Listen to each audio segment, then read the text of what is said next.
Dean Berg is Green Beverly's executive director.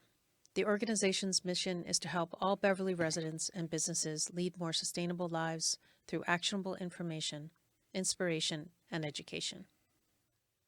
David Smith from the Hamilton Wenham Climate Action Team will explain the group's success over the last several years with climate mitigation initiatives and provide a history of the organization. Its mission is to protect and preserve the environment for future generations and work towards reducing greenhouse gas emissions, conserving natural resources, and promoting sustainable living practices. Louise Bullis Yarmoff, former executive director of Sustainable Marblehead, is an educator and communicator. Louise has a long-held interest in sustainability. She previously taught English as a second language at Pathways Adult Education in Lynn and served as a project manager for an educational exchange program for French young professionals. It's Nature Wins podcast, a climate adaptation journey. I'm your host, Maureen Aylward. This is Cape Ann's climate story, a storied place. Gloucester, Rockport, Essex, and Manchester by the Sea. Coastal communities of people who know their way around a storm, but were vulnerable to climate threats and working on coastal resilience. Maureen Aylward, your host, and in the studio with me in the Streamography studios, I'm speaking with Dean Berg from Green Beverly, David Smith from Hamilton Wenham Climate Action Team, and on Zoom, Louise Bullis Yarmoff from Sustainable Marblehead. Welcome to all of you. Thank you, Maureen. Sure. We're going to have a wonderful conversation about North Shore Climate Action groups. And I would say, it's important for Cape Ann to understand and hear about what other communities are doing in the climate action space. I mean, whether that's climate mitigation, climate adaptation, or, doing more sustainable activities in the community. So I'm thrilled to learn about what you're all doing. And I do kind of know what, I have some inkling. But Dean, I'm going to start with you. Green Beverly has done some really fantastic programs that folks may have heard about, the Pumpkin Smash and, your great programs being held at the Cabot Theater. But I'd like for you to just give us an overview of Green Beverly and what you feel like your most important mission is right now, or the actions that you're taking that you think are making a difference. Yeah, thanks, Maureen. And I would also say that we're excited as well to learn from all of you, right? So one thing we like to focus a lot on is let's not reinvent the wheel. Let's see what other communities are doing and borrow from those great ideas. So it goes both directions. The Great Pumpkin Smash is probably the thing that put us on the map. And it was honestly not our idea. I think we saw that the city of Newton had done it. And we got excited about it. And actually, the city of Newton helped us the first year by borrowing their catapult and their smash board and essentially the blueprint to pull it off. And we've done it 3 years in a row now, and it's drawn about 2,000 people in the last 2 years each. So that definitely put us on the map. We run a few other major events throughout the year. You mentioned the one at the Cabot, where the Cabot is a small nostalgic theater in downtown Beverly. It's a great meeting place. People love the Cabot, and they do a community conversation series. We are the climate partner for the Cabot for that community conversation series. So we've done topics on water, on home heating, and this last February we did a talking trash program at the Cabot. Beyond major events, we also run what we call community projects. So these are typically grant-funded projects, projects in the area of food rescue, in the area of coaching landlords on building efficiency, in the area of EV promotion and additional rebates around car chargers. So we have a number of projects that we run as well, in addition to educating and inspiring through events. Great. Thanks for that overview, Dean. So, David, I'm going to talk to you now. Tell me more about the Hamilton Wenham Climate Action Team. It's like, what's your focus? We focused ourselves about 2.5 years ago, right after Massachusetts promulgated its Clean Energy Climate Action Plan, which targeted net carbon zero by the year 2050. And we decided, taking that initiative and going a step further, promoting basically net carbon zero by 2040. To do that, what we decided was focus our efforts on the transition to clean energy and away from fossil fuels. And to accomplish our goal, we're working with our town government agencies, with local businesses and nonprofits, with the school district, which is a huge player in our towns, and with residents. So that's where our focus lies at the moment. And eventually I'll let you know about some of the accomplishments we've achieved over the last 2 years. Great, great. So Louise, tell me more about Sustainable Marblehead. Well, I'm happy to come last because I can say that Sustainable Marblehead has done some of the similar things and collaborated with Green Beverly, for example, on the water, Coastal Communities Talk Water program they did at the Cabot a couple of years ago. And we've been around since 2017. And in 2018, we sponsored a town meeting warrant to get to net zero carbon emissions. And then we also set a goal of 2040, moving it forward from the state's 2050 goal. And it feels like recently the town of Marblehead finally hired a sustainability coordinator, and it feels kind of like Sustainable Marblehead has been working hand in hand with the town since its founding. After the warrant article, we then helped the town get funding to form a Green Marblehead committee, and 2 members of Sustainable Marblehead have sat on that committee until now. The Green Marblehead committee formed a net zero action plan, and now the Green Marblehead committee has become the Green Marblehead implementation committee, and we're working to implement all the parts of the net zero plan in collaboration with the sustainability coordinator who was hired by the town about 2 months ago. So it feels a little bit like we've reached a important milestone. There's a lot of work yet to be done, obviously, but that's a little bit of progress to be reported. We sponsor events as well. We're very jealous of the pumpkin smash in Beverly, and we thought of doing one in Marblehead, but had no large field in which to smash pumpkins. And so instead we encourage people to go to Beverly's pumpkin smash because you certainly are the experts in that. And I have talked with Green Beverly several years in a row at the Endicott Sustainability Fair, and am impressed how you use Endicott student interns to help run some of your programs. So we also have various events. We have a newsletter that has 1,300 subscribers and a 60% open rate. So I think in Marblehead, there's definitely a big group of people who are interested in sustainability, and our mission is to educate and engage. And so we're trying to engage as many Marblehead citizens as possible. Well, what I liked hearing from each one of you is, well, we know about the pumpkin smash, so we're sending people to the pumpkin smash. Like we're jealous of the pumpkin smash. But I just think it speaks to this collaborative environment that, organizations like Town Green too, of which I'm the executive director. So I'm going to participate not only as the host today, but as the ED of Town Green. And I love collaboration, and I think it's the way to go. We have to learn from one another. And on that vein, how do you see or view collaboration amongst the climate action teams and the sustainability organizations, the grassroots organizations, and then, the nonprofits? I know that, Green Beverly and Town Green are nonprofits, and I think is Sustainable Marblehead a nonprofit too?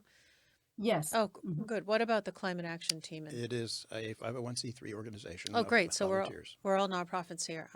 But there are these other grassroots groups, and then there are these municipal committees. Anything else I'm missing in terms of like the ecosystem of what's happening in communities? Go ahead, David. Well, we have learned collaboration pays. I'll just give you one example. I tuned in, fortunately, because I was invited to Dean's Zoom call a couple of months ago, and on that call, remembered Elaine Leahy, I believe is her name, from Marblehead, talking about the Green Home Tour. And I thought, wow, that's a great idea. So I connected with her after the call. We had a great conversation. And in the course of the conversation, she helped me understand what exactly was involved in putting that on. And it's a major effort. It takes a lot of planning and a lot of volunteers and so on. In the course of the conversation, I was telling her about Hamilton and its composting program. And she was really interested and wanted to know all about it. So I gave her an overview, but I introduced her to the Hamilton resident who was really the prime mover behind creating that composting program and knew all the ins and outs, knew the finances of it. She was thrilled to be able to connect with that kind of experience, which is invaluable. So there's collaboration at work. And so we're helping each other to fill the gaps for. And I can say, as the organizer of the Green Home Store, that yes, indeed, it does take a fair amount of work, and it's something that I've been wanting to do. I did a master's degree in sustainability and marketing several years ago, and focused on home energy efficiency, and have been interested in that, and worked on that in my own homes over the years.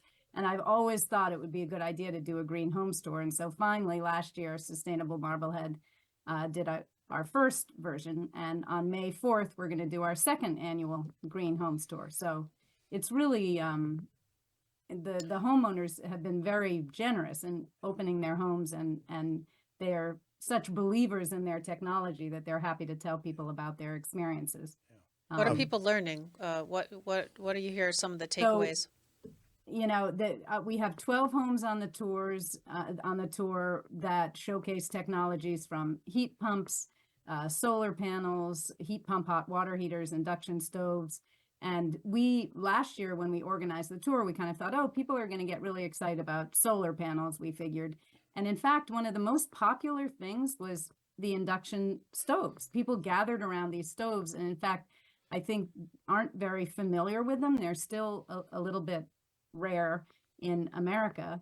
And so that turned, and just being able to talk to someone and know that how it works, how you cook on it, how it's easy to clean, makes people think, oh, that could really work for me. People who had previously thought that they would never do anything except cook with gas.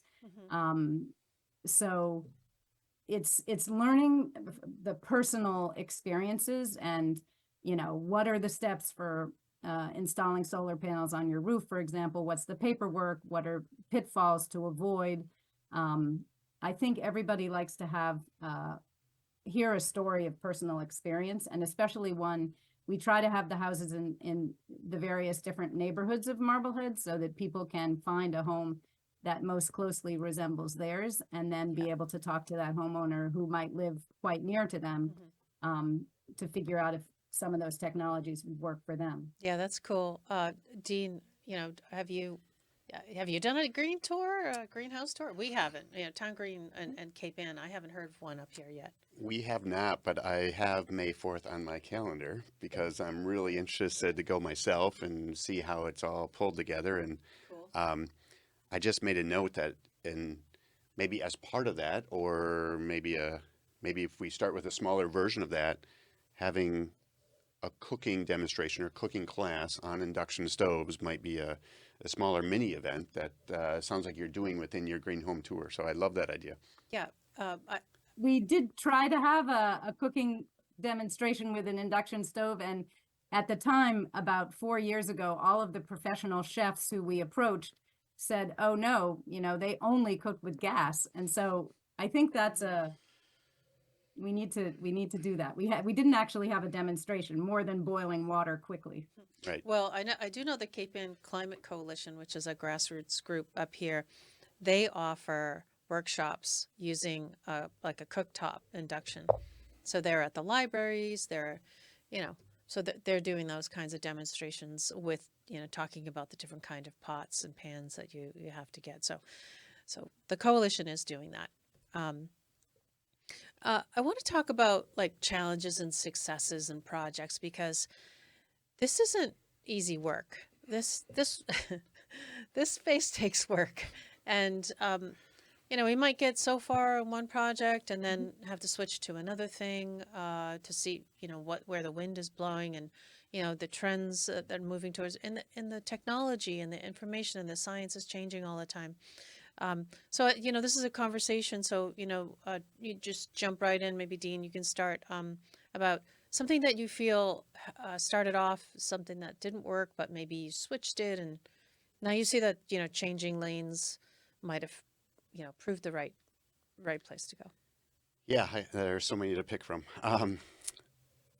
I will start with a current project that we are running, which is essentially a coaching program for property owners, multifamily property owners, i.e. landlords. And our challenge is to connect with them, help them understand what building efficiency upgrades are possible, what's possible on their building, help them understand the rebates and the incentives, and help guide them through the process. So it sounds relatively easy, except for that first step, which is connecting with them or getting a response from them. And we started by getting a list of the landlords through the city, the assessor's list from the city. We had to do some additional research to find their emails and their phone numbers. We started with an email blast. I think the first blast we sent out to 30 landlords, got one response. We said, okay, let's keep trying. So we sent out another email blast maybe 6 weeks later, got, I think, 0 responses. So at that point, we're like, we might have to shift lanes here, but we said, let's continue to go down this path, and let's give it some more time. And the person working on this is a rarity in the fact that she likes to do cold calls, which I know is certainly something I don't like to do. And she said, let me try calling them. I said, go for it. And she started calling, and generally she's getting a 20 to 50% pickup rate. So for every 10 calls that she makes, she'll talk to 3 to 5 people. And out of that, she's getting 1 or 2 that will move to the next step, which is to meet with us for a coaching session. So what I learned from that is, and I've got a little bit of a marketing degree or a background, and you always talk about the 7 touch points, that it takes a person 7 touch points before they make a decision or buy something. And I was reminded that we're on touch point number 3, and we're starting to get some momentum. So, and using different touch points, email, phone number, maybe we'll try to have an event or try to, there's actually another group in town that is trying to get a landlord group together. So we've been invited into that group or to participate in that group. So that's just one example of where we were ready to shift lanes, but we decided to stick it out a little bit more. And it's, maybe next month I'll have a different story, but as of right now, it looks like we're going in the right direction. Great. That's exciting. I mean, building decarbonization is one of the major areas that need to focus on, the electrification there. David, do you have an example for us? This is interesting. Very much different from Beverly and Salem. Most of the residents in Hamilton and Wenham are single-family homes. They're classic suburban single-family homes. That accounts for the vast majority of the energy consumption in our towns. Well, how do we reach these people? So we decided to put on a couple of seminars in 2022 and 2023 on solar, we call it Solar 101, and on heat pump 101. How do we get the word out? Now, believe it or not, this is very old-fashioned, but we tried, let's put out lawn signs. So we had lawn signs made up, maybe a dozen or so, and each of us took responsibility for getting a lawn sign out there next to the street in the critical intersections where you knew everybody passed through in town.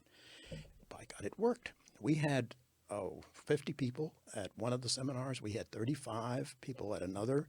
They were very engaged, and they all said, you know, I couldn't help but notice all your lawn signs around town, and that's how we learned about this, and that's why we're here. Who knew something like lawn signs could actually do that? I was amazed. So anyway, we're big on lawn signs now, and in fact, this is the lawn sign for the Energy Fair, that Clean Energy Fair. That's our signature event for this year, and it's coming up in a couple of weeks. That's great. I mean, I wrote down lawn signs. We haven't used we haven't used them yet. And you know, after the recording, I'm going to ask you where you get them, because unless you can tell everybody now. I don't know, because that was not my job. I think they're very effective. Lawn signs can be printed at Staples, but they're not cheap. They're like $10 a piece. Yeah. We have them for the green home stores so that people know where the home is. Yeah, it's I think it's someplace where we're going to move to. But I love that example. Louise, an example of like starting off somewhere or a place where you've had really a lot of success and engagement. Well, I think as we were talking, I was thinking Marblehead is one of its most famous parts is its old and historic district. And so when we started to work on, you know, as everywhere, about a third of our emissions come from our homes and home heating. And so we have decided to really focus on helping homeowners make their homes more energy efficient. And the historic homes are the most difficult. They're often not insulated. They're often heated with oil, which is even more emission creating than gas. And so in Marblehead, the Old and Historic District has an Old and Historic District Commission, which is a volunteer board that's appointed by the select board. And if you want to change anything about your historic house on the outside, you need to go through them. So if you wanted to insulate from the outside, if you wanted to install a heat pump that had a line that went up the outside that was visible from the street, you need to go in front of them.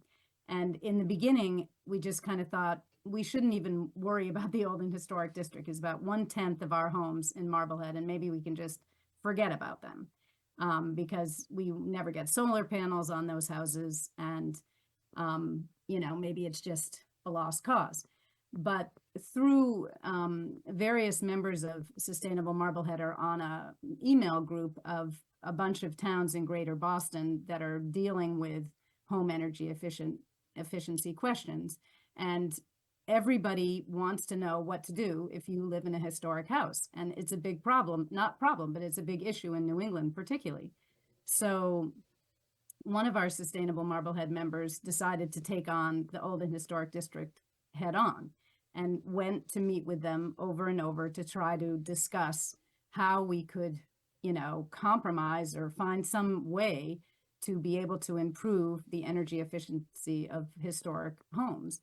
And they are very subjective and kind of recalcitrant, but our town planner has applied to the Metropolitan Area Planning Council, which MAPC, which is the organization which helped us elaborate our net zero plan. And we have now officially, they are going to help us and do a study with the Old and Historic District Commission to try to figure out what home energy efficiency techniques would be appropriate, and to try to get the Old and Historic District Commission to change its bylaws, to moderate its bylaws. And there is a historic house on Franklin Street, which is in the heart of the historic district, which is owned by the town, which needs to be updated. And so the town administrator and the town planner have decided to use that house as a model to try to come up with techniques and technologies that'll work on that house. So we're deciding to tackle that historic question head on. It's very complicated, but Well, if there's, we can all learn. We could all learn from that because each one of our communities has historic districts, and I know that there have been, the same thing, like no solar panels on historic homes. Although the Unitarian Universalist Church Society of Rockport, that church, they got solar panels on their church, and they worked hard to get that. That's in the middle of the historic district in Rockport. So it is happening, and I think I that's a think we fascinating project. we sort of feel like solar panels are maybe the least important in a way, because we could have community solar programs where people could, buy 10 panels in a solar field that was somewhere else, because the historic roofs are maybe not strong enough to support solar panels, and the amount of progress we would make by getting solar panels in the historic district is maybe not as much as making it easier for people to install heat pumps, for example, or more importantly, figuring out how to insulate their houses correctly and well. So anyway, it's a work in progress, but Yeah, that's a great example. Well, we're going to take a short break, and we're going to hear from our Nature Winds podcast sponsor, Common Crow, and after the break, we'll continue the conversation.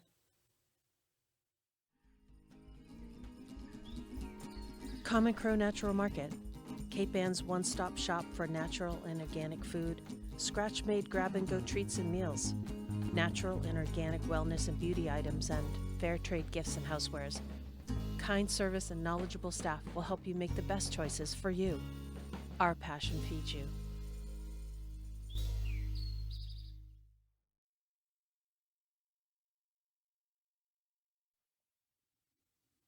Hi, I'm Maureen Aylward, your host here at Nature Winds Podcast. We're back in the Streamography Studios in Gloucester, and I'm here with Dean Berg from Green Beverly, David Smith from the Hamilton Wenham Climate Action Team, and Louise Bullis Yarmoff from Sustainable Marblehead. We're getting back into the conversation, and David just asked me about challenges. So, David, I'm shuttling that question over to you.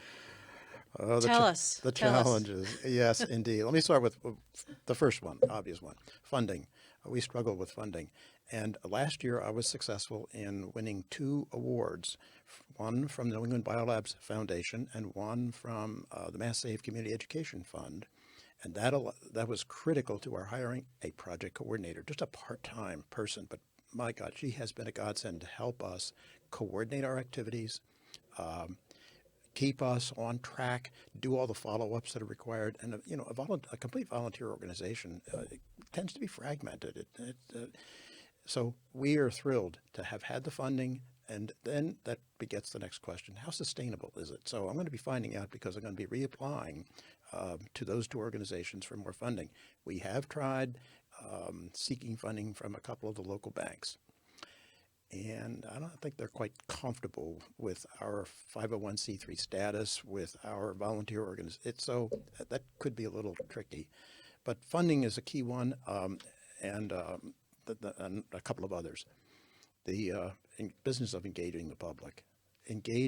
Because so much of our energy consumption is out of the residential sector. That means we are these disparate individual households. How do we, in this age of splashy ads and clickbait and free, how do we get through? Well, lawn signs were one of the ways we were able to do that.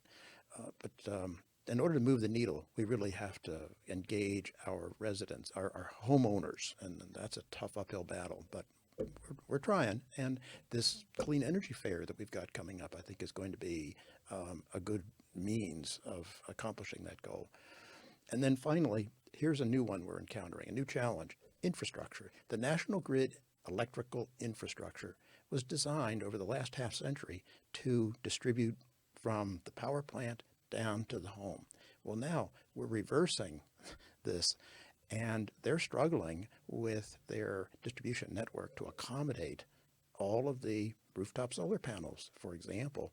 And a big hurdle that the school district has encountered with their larger arrays is, National Grid has to complete this 2-year study first of the adequacy of their infrastructure to accommodate sending that electricity back up the line. It's frustrating. It's very frustrating, but those are tough challenges. Yeah, the grid is a really tough challenge. At Cape Ann's, only point of failure is East Beverly, or single point of failure is in East Beverly for us. So I know a lot of people are worried about the grid redundancy and its strength. So, Dean, challenges? I would say funding is definitely by far number one. Maybe I'll mention a couple things relative to funding and a few things that we have found to be, at least for today, working a little bit for us. So we as well, I think our first grant was from New England Biolabs Foundation, great organization. And we've continued to get some grant funding from different sources. Trust me, we get a lot of no's, we get a lot of rejections, but to some degree you have to continue to try, right? And we've started to try to diversify our funding. So we have 3 primary funding channels right now: the grants, private donors, and this last year we just started pursuing corporate sponsorships like the banks that you mentioned. We've had mixed luck there. We find that if we can offer them something beyond just getting logo visibility, i.e. if we can give them an hour or 2 hours of our time to do a light sustainability audit or assessment, that gives them something in return, right? Or if we can offer them a workshop specifically for their employees, that gives them something in return, so that helps. One other thing that we found by accident, which has really helped us, is that the first project that we applied to for a grant from New England Biolabs Foundation was a food rescue project. So one of the things, I'll just take a step back real quick. So when we focus on sustainability, it's just not electrification or transportation, but it's also our consumption habits, it's our food consumption habits, it's our food waste habits. So we applied for a grant from New England Biolabs Foundation for food rescue to keep food out of their waste stream. And we have since found that as we're talking to different banks or organizations or grantors, that even if they do not have a focus on anything environmental or sustainably oriented, oftentimes they do have a focus on food insecurity. And so we can take that angle with a grantor with our food rescue program to get funding. So that's an interesting, like I said, we kind of stumbled across that over time, but definitely funding is our biggest challenge. Yeah, it's a challenge for Town Green too. We're trying to diversify, and we've had very good, outcomes with the corporate sponsorship. Hence our wonderful Common Crow sponsorship of this podcast. So innovative programming like this, which I include in our set of programs, that it's great. It takes a lot of work, but it's also people do want to help the community and different elements of the community. So, Louise, I'm getting to you. What about some challenges with sustainable Marblehead? Just briefly on the funding part, I was the first paid part-time but paid executive director, and Elaine also is who's the current executive director, is also a paid position. So when we decided to have a paid position funding, which until then we really didn't spend very much money, we did have more of a challenge with funding, and so we've developed over the last couple of years, a model.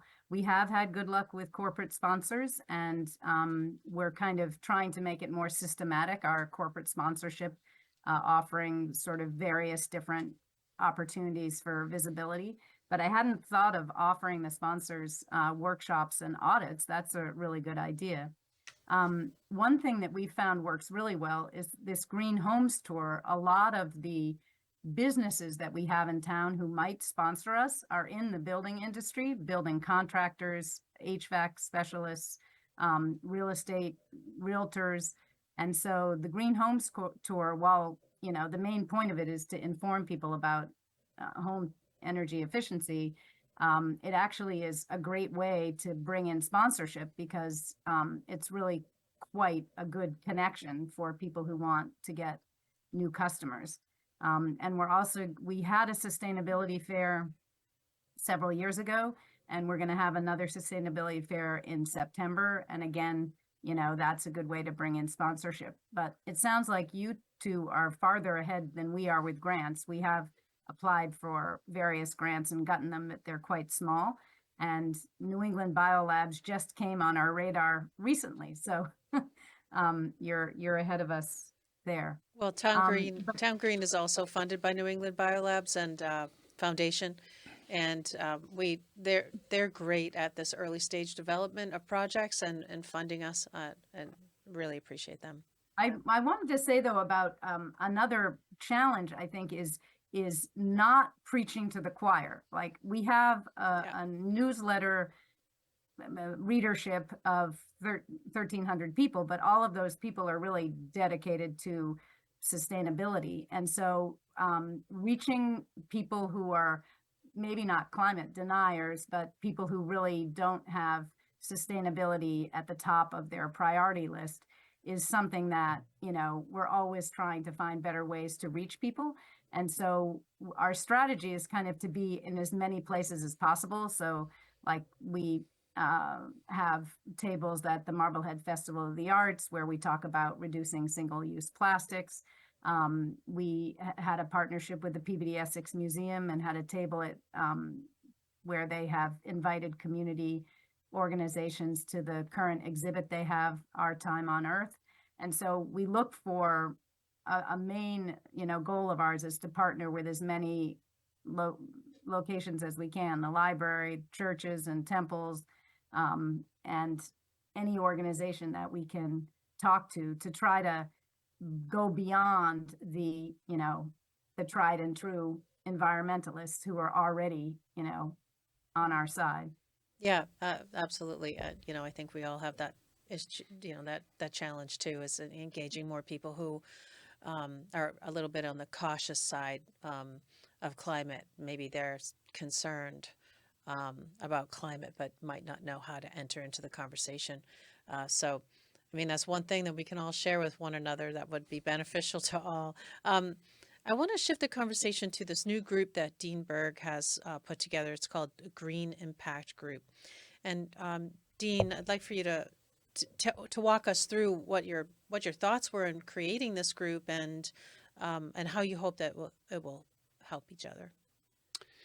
Sure. Yes. Thanks, Maureen.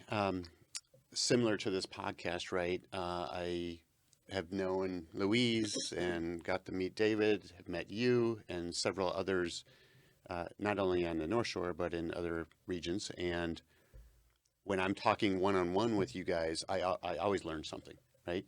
And whether it's lawn science or whether it's the Green Home Tour or whether it's all the work that you've been doing. And I said, why am I learning this one-on-one? Why don't we just get the group together and meet once a month? And we set it up such that we have one topic, a main topic for each meeting. And it's really, let's go around the table and let's talk about what's working and what's not working. Keep it simple. And I have found that to be really useful. We're only a few months in, but it's really a great opportunity, I think, to really share successes and to talk about challenges. Mm-hmm. Well, that the Green Impact Group actually inspired me to do this podcast. I think you and I were talking about that, but I'm really interested in the region, the North Shore area and beyond. We could always learn more. I think one of the challenges that Town Green has too is reaching vulnerable populations in the environmental justice areas and centering a lot of the work on justice, which I think that's what we're doing by, inherently in the work that we're doing. But I just found the Green Impact Group impactful. It is having an impact on me. I met all of you, and now here you are in the podcast, and now we're broadcasting out to, the wider Cape Ann area and to the U.S. This is a syndicated podcast on Spotify, so people can learn from us I mentioned earlier this ecosystem of groups that, we do have a regional presence. We are individual in our own spaces, working hard to make change and to provide education and opportunities to learn and, experiences. We do a lot of field trips. Highly recommend that as a way to engage people. But I thought we'd focus the conversation on this regional ecosystem of groups. We're not the only ones. There's a whole bunch of other folks that are part of Green Impact Group, and there are also many others, activist organizations and other grassroots organizations, unlike us, that are not 501c3s. They could be, having a fiscal sponsor, bringing in grants, or they could just be doing their work as advocates and activists. So, 350mass.org, 350.org, the Mass chapter, and there's the MCAN groups that are out there. I think that's Massachusetts Climate Action Network. I'm just looking at a list here. There's one called Breathe Clean North Shore. That I didn't know about some of these. There's Ipswich Climate Resiliency Committee. There's the Salem Alliance for the Environment. I think that's SAFE, right? Is that correct? I know that they do some work. Even Stop Private Jet Expansion. These groups are around. They're doing either very focused work or they're community oriented like us. And I'd just like to hear from what are your thoughts about the regional aspect of, if we're learning from each other, and then there are these other groups out there that we can learn from. How is it that we're going to pull everybody together, or what? I don't know. I'm just kind of like brainstorm right now. Mm-hmm.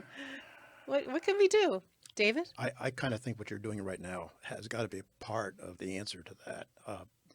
If we all think we're just an island, we're not going anywhere. So we've got to recognize this reaching out to our neighboring towns and organizations has got to be critical to our success. I certainly see it every day, and I know Louise, and I'm sure Dean would agree, each of us is stronger through this connection and interaction with the related groups in Essex County, in the North Shore. So I'm thrilled that you're doing this and that we're a part of it now.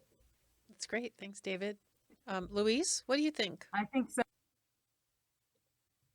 I know Beverly and Marblehead certainly both have coastlines, and more these last couple of years, Marblehead has really taken a pounding from coastal storms and, rising sea levels. And recently our state rep, Jenny Armini, invited Melissa Tepper, the Massachusetts climate czar, to come to Marblehead, because apparently Melissa lives in the middle of the state on a goat farm, and Jenny Armini wanted to, really bring home to her that what the concerns of the coastal communities are, especially ones that have historic houses right next to the high tide mark, like Marblehead.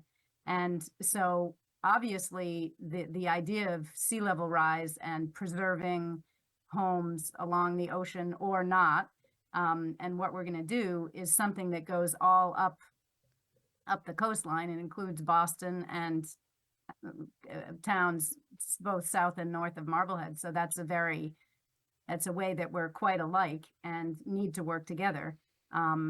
As much as Marblehead would like to think it has the solutions to everything, and we don't need to change the way we've done things that have worked for 350 years, we do have to change the way we do things, and in many ways together, I think. Yeah, Dean? Yeah, great question. A couple of comments. When we put the Green Impact Project together, we had the question, should we include other groups? And I think specifically the question was municipalities. Should we include municipalities in this conversation? And at least we decided time that for right now, and this could grow, but for right now, those of us that have very similar missions, focusing on residential sustainability, we have our unique challenges. I think we have our unique challenges. So let's hone in on a group of groups that have similar challenges or unique challenges, and let's hone in on that. But that doesn't mean, I agree with you, that we should be collaborating with all the groups that are out there that are in this space, including the municipalities, including the committees on the municipality side, including the city councils or the town meetings.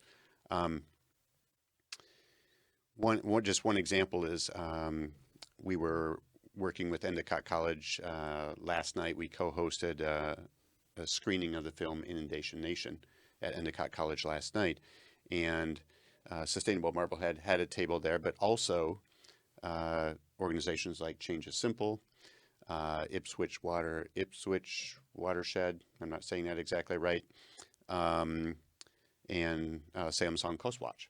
So those are perfect examples of other organizations that are tangentially in the same battle that we're in, and being able to work together and collaborate together and show together and be at tabling events together, I think is very important. Yeah, just hanging on the municipality angle for a little while. That's another, we talk about the challenges with engaging residents or the public, communities, but at the same time, it's municipalities. On Cape Ann, we have 4 municipalities, so Town Green, is working at some level with each one of them or not. And I'm just wondering, David, you have 2 communities, Hamilton and Wenham. So I'm wondering, what are you finding with working with the municipality? Are you finding an entry point? Is there interest? Oh, it's actually pretty easy. We were instrumental in getting the Hamilton government to establish a Hamilton Environmental Impact Committee. That's an official government organization. Unlike ourselves, we're independent. And the same in Wenham. Wenham has its own, just established its own committee. So now we work the 3 kind of prongs of a tripod here with the Wenham Town Government Organization, the Hamilton Town Government, and our Climate Action Team. Together, we have they have members on our team. We have members on their team, on their committee, and so it helps really to keep the town government up to date on all of the work that we're doing and what the town has to be thinking about doing. And in all of my experience in town government, it just takes forever to get things done, it seems. So we have to keep trying. And you can see the influence is seeping in finally, and we're making progress in sensitizing our town governments to the issues that we're confronting every day. Yeah, I think that's a valuable point. And Louise, you were talking about the sustainability coordinator and the work that you did. How is all that working with, similar to David, I guess, is the fact that there is a city or a town committee, there's the sustainability coordinator there, and then there's Sustainable Marblehead. So are you finding that those are becoming synergistic? I think what everyone should, what I was really impressed with is that the young man who was hired, Logan Casey, to be a sustainability coordinator, he said that he decided to come to Marblehead in part because of Sustainable Marblehead, because he knew that organization existed. That said to him that the people of Marblehead were interested in sustainability, and he knew that his job would be easier because he had a certain amount of support from the residents. And so I felt like that with us, it again, of course, it takes a really long time. You have to be super patient, and yet, things do eventually get done. And to think that all of that work behind the scenes, kind of prodding and helping the various town officials had borne fruit, and this man had decided to come to Marblehead because of that, made us feel good. But one thing I could say about Marblehead is that it's quite siloed, which I guess is typical of New England towns. We have a municipal light plant. So when you talk about grid infrastructure, we're not dealing with National Grid. We're dealing with the Marblehead Municipal Light Department.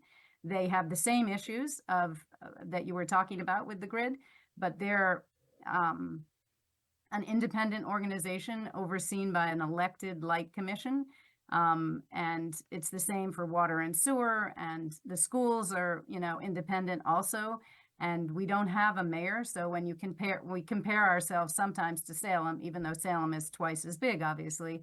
But the fact that Salem has a mayor who's a little bit more in control of all of the different branches of government, it seems to us it makes it a little bit more centralized, whereas in our case, you have to sort of deal with a bunch of different independent organizations. So sometimes I find that the sustainability aspect of it ties everything together that might actually not have been, the tree warden might not have been talking to the, municipal light plant director. And yet, in fact, trees and light poles, they need to talk to each other. And so when sustainability is the theme of the conversation, sometimes people talk to each other who might not even do that otherwise. True. All right, Dean, you're going to have the last word here. Take us out on a Municipal partnership. yeah, municipal partnerships. What do you think? Beverly is a city, so it has a mayor. Yeah, so I'm the fortunate one here where we're only dealing with one city or one town/city. So we have City Hall and City Council. In City Hall, we have the mayor's office. We have a sustainability director and an assistant sustainability manager that report up to the mayor directly. So we're fortunate to have that. We have a mayor that is very much pro sustainability. It is his top one or two things as far as his agenda. So we're really fortunate from that perspective. We focused from day one on building a partnership with the city. Unlike maybe some of you, were not focused on directly helping the city with electrifying their buildings. We kind of see that as their job and their responsibility. But that doesn't mean we don't partner with them. We need to partner on what we're doing from a residential and local business perspective. So one of the things we did on day one was we looked at our climate action plan that Beverly had done jointly with Salem.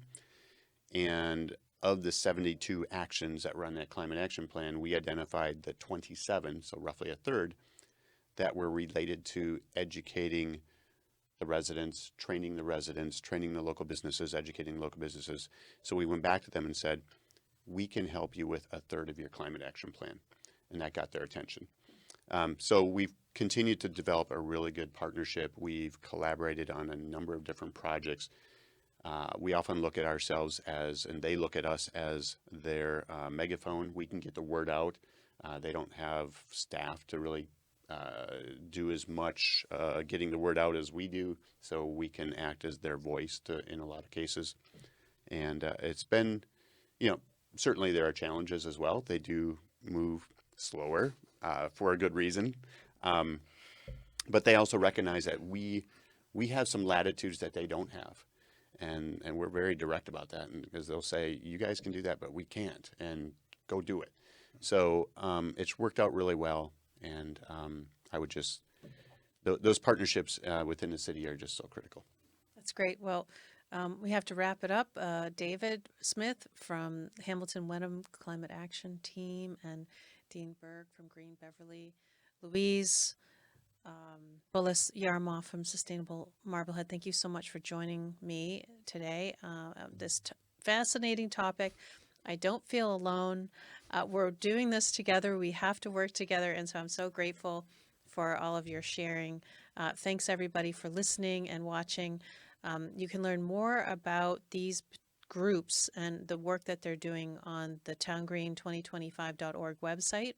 You can also go to Spotify, where Nature Winds podcast is streamed, and we have a resource area there. So if you want to learn more about these groups and what they're doing, you can tap into that. Nature Winds is grateful for Common Crow as its sponsor, and as always, to the folks here at Streamography Studios in Gloucester. I'm Maureen Aylward, your host, and I'm signing off. See you next time. Nature Winds is hosted by Maureen Aylward, produced by Town Green, directed by Streamography. Corey Rinn wrote our theme song, Can't Buy Back the Rain from the Sky. The show is recorded at Streamography Studios in Gloucester, and GL Designs does our graphic design. Nature Winds is sponsored by Common Crow Natural Market.